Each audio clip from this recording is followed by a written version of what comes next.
The clock struck midnight. I remember the sound distinctly, a series of hollow chimes echoing through the otherwise silent house. I was alone, as I often was on weeknights. My wife, Sarah, was a nurse, and her shifts were erratic, leaving me to the quiet company of our old suburban home. I was in the living room, trying to get through a book I'd started weeks ago, but my mind kept drifting. The silence tonight felt different. It was heavy, suffocating. That's when I heard the first noise. It was a soft scrape from upstairs, directly above me. Our bedroom.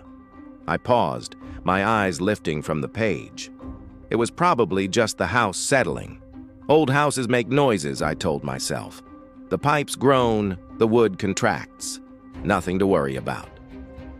I tried to focus on my book again, but the words blurred into meaningless shapes. Then it came again. Scrape, drag, pause, scrape. It wasn't the house. This was a deliberate sound, like someone dragging a heavy piece of furniture across the floor. But we hadn't bought anything new, and Sarah wouldn't be moving the antique dresser by herself. My heart started to beat a little faster. I muted the TV, straining my ears. Silence. Just the hum of the refrigerator from the kitchen and the frantic thumping in my own chest. Maybe it was a branch against the window. We had a large oak tree in the backyard, its limbs reaching out like skeletal fingers towards the house. A storm had been forecasted. Maybe the wind was picking up. I got up and walked to the window, peering out into the inky blackness. The branches were perfectly still. Not a single leaf trembled. My mouth felt dry. I went to the kitchen for a glass of water, my footsteps feeling unnervously loud on the hardwood floor. As I stood by the sink, I heard another sound, a whisper. It was faint, almost imperceptible, like the sigh of the wind, but there was no wind. It seemed to come from everywhere and nowhere at once. I froze, the glass halfway to my lips. Was I imagining it? Stress, exhaustion, they can play tricks on you. I slowly made my way to the bottom of the stairs, my hand resting on the smooth, cool wood of the banister. "Sarah?" I called out, my voice sounding weak, pathetic. "Is that you?" The only answer was the profound, unnerving silence. I took a deep breath, trying to muster some courage. I had to go up. I had to prove to myself that it was all in my head. Each step on the staircase creaked under my weight, a protest in the quiet. The air grew colder as I ascended, a noticeable drop in temperature that sent a shiver down my spine. The whisper returned, a little clearer this time.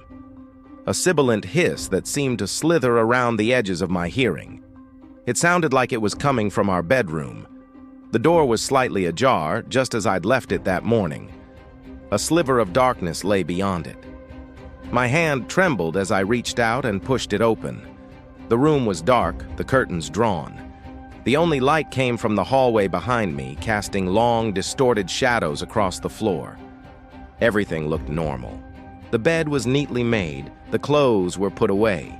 The antique dresser stood against the far wall, exactly where it had always been. I felt a wave of relief wash over me. It was nothing, just my overactive imagination. I was about to turn and leave when my eyes caught something. On the floor next to the dresser were deep, fresh gouges in the polished wood. Scratches, as if something incredibly heavy had been dragged across it just moments ago. My blood ran cold. The whisper came again, right behind me. It was a voice, a dry, raspy voice, and it spoke a single word.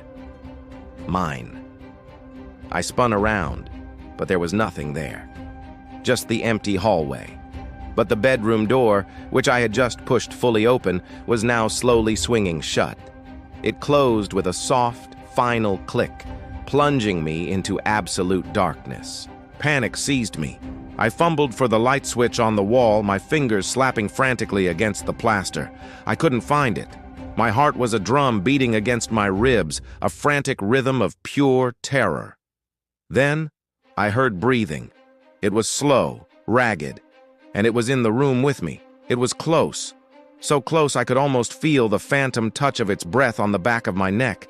I didn't dare move. I didn't dare breathe. I was a statue carved from fear. The scraping sound started again, right next to me. It was the sound of fingernails, long, sharp fingernails, dragging slowly down the wall. I finally let out a choked scream and lunged for where I thought the door was. My hands hit the solid wood. I twisted the knob, but it wouldn't turn. It was locked. I rattled it, slammed my shoulder against it, shouting for help, knowing no one could hear me. The breathing got louder, closer. The scraping sound was all around me now, a symphony of terror circling me in the dark. Then the whispering started again, no longer a faint hiss, but a chorus of voices swirling around my head. They spoke in a language I didn't understand, ancient and guttural, but the meaning was clear. The malice, the hunger. It was palpable.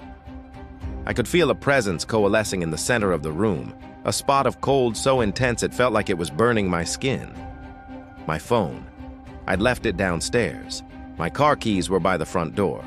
I was trapped. Suddenly, the wardrobe door on the other side of the room creaked open. I couldn't see it, but I heard it.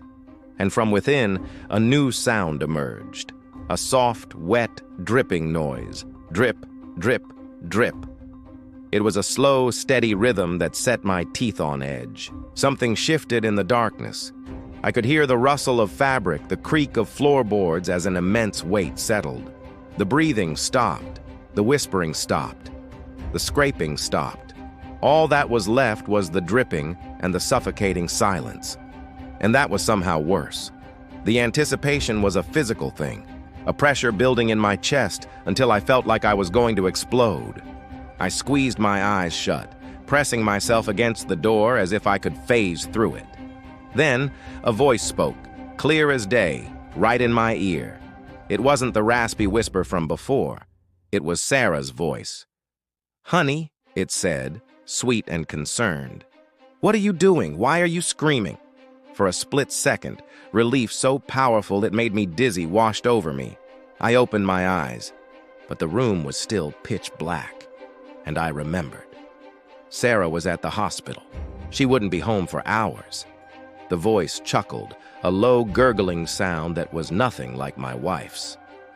"You should have stayed downstairs," it said. The dripping sound got faster, and then I felt it. A cold, wet hand slid around my ankle. I haven't been able to sleep with the lights off since that night.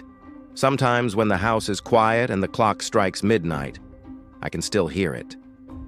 The scraping, the whispering, and the dripping. I moved out of that house a week later, but it doesn't matter. Some things follow you. So if you're ever home alone and you hear a strange noise, do yourself a favor. Don't go looking for it. Just pretend you didn't hear a thing. Because whatever is making that sound, it knows you're there, and it's waiting.